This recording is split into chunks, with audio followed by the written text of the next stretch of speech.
You know, getting a ride with just a tap on your phone, it's completely changed how we get around our cities. It's so convenient, it's so fast, but as we're about to see, that convenience can come at a really, really high cost. And sometimes that cost is spelled out in a simple, kind of chilling warning. Now, this isn't from some official news report. Nope.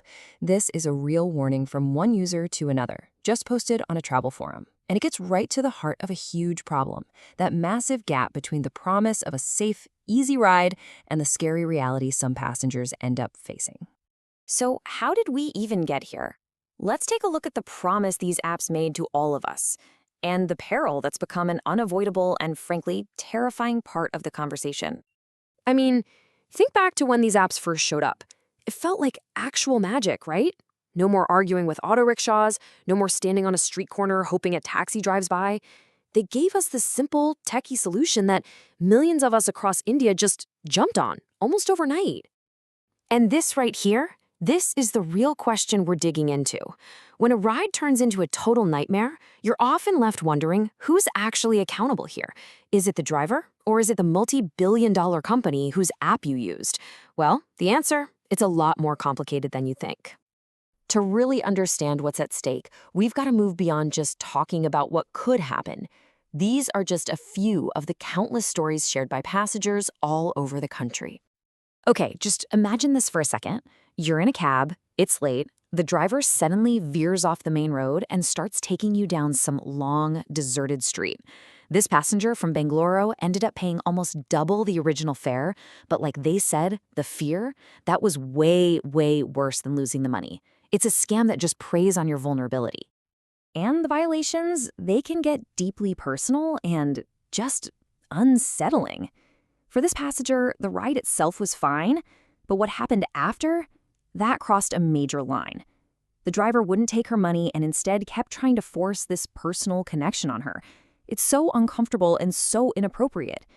And tons of women report this kind of thing, drivers contacting them long after the ride is over. And sometimes, this situation just escalates to being flat-out life-threatening.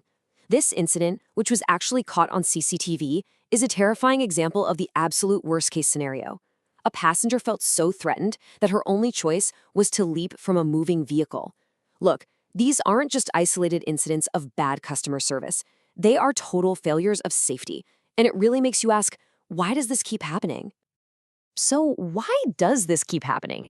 Well, part of the answer is buried in this crucial legal gray area, a kind of loophole that these ride-hailing companies have been using to their advantage for years. Now, this might sound like some super dry legal jargon, but stick with me, because this is the single most important question in this whole debate. How you answer it changes everything. It determines where the buck stops. It all boils down to this legal idea called vicarious liability. And put simply, it just means a company is legally responsible for what its employees do while on the job. So, if the driver's an employee, the company's on the hook. But if they're an independent contractor, the company can just throw up its hands and say, hey, not our problem. That's between you and the driver. And for years, these platforms have built their entire business model on insisting their drivers are just contractors. But let's look at the reality of the situation, shall we? Legal experts point out that these companies control almost everything. They're the ones setting the fares, they handle every single payment, they tell drivers how to behave, and they can deactivate, which is basically firing them, for not following the rules. I mean, if you control someone's work to that degree, can you really honestly claim they're fully independent? Courts are starting to think, probably not.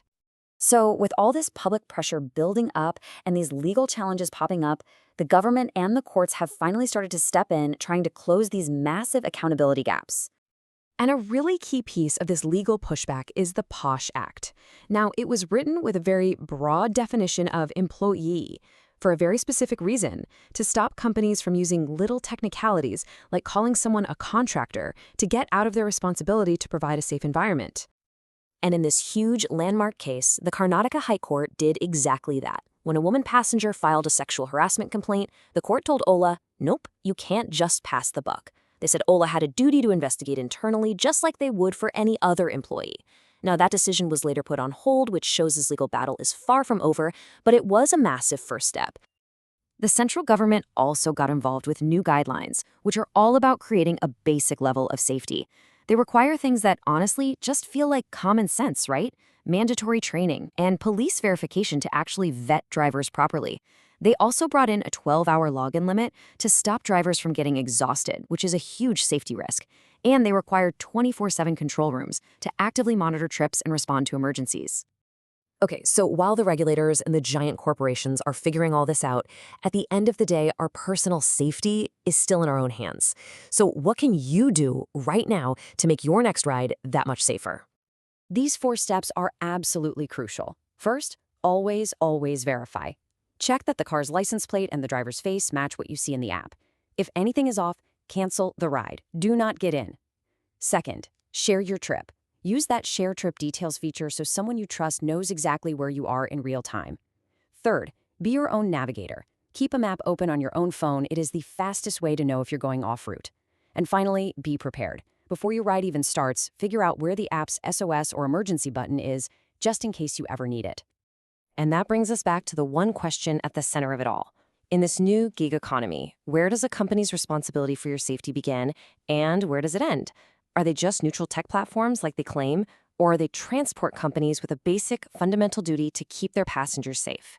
As we all keep relying on the incredible convenience they offer, figuring out where that line is, well, that's not just a legal debate. It's a public safety challenge that we all have a stake in solving.